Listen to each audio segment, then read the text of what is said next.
First of all, welcome to the course. I'm glad you decided to join me for this creative journey, and I hope this course provides you with all the knowledge you need to feel confident in graphic design theory, practical application, and creating real-world design projects.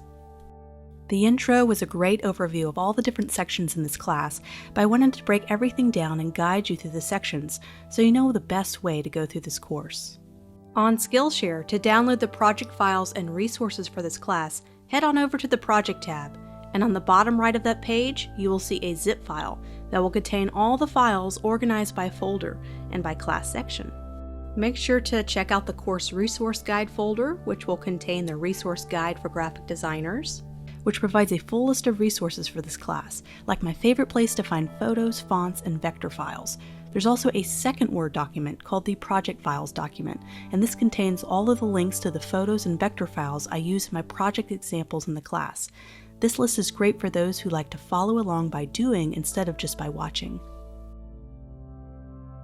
I want this course to be taken at your own pace. There is some order to the overall sections, but if you feel like the pacing is too slow or too fast in a certain area, feel free to skip a lesson or re-watch a lesson too, and find the right pacing for your skill level.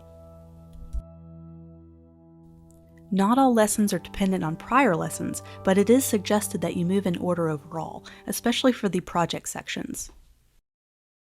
The first section of this course focuses solely on graphic design theory. We will cover typography, photos, layout, and more. Take this section at your own pace. I decided to put most of the theory lessons in the beginning of the course, so you can build that foundation for future practical projects that will come later in the course. I frequently add new lessons, especially theory lessons, as the course evolves. If a lesson has "new" at the beginning of the title, that means it's a brand new lesson for you to enjoy, or one that has been updated recently to help make this course more updated and rich with new content. As always, reach out to me anytime throughout the course if you have any questions, or if you have an additional lesson idea that would be great additions to the course. After the design theory section, we dive headfirst into Adobe Photoshop. I start off slow for those at the beginner level in the program, but I move along to the practical projects and applications toward the end of this section. I move next into Adobe Illustrator. We start off by using the pen tool and focus on tracing several examples, which will get you used to this essential tool. We will then move into the practical project section that helps us use and practice our pen tool and other basics we reviewed. Once that section is over, there's a logo and branding section. Logo and branding are one of the most frequently requested projects from me as a designer, so I made sure we focused a lot on this topic in this course. After a few logo and branding theory classes, we hop right into a practical application where we complete an entire logo and branding project together.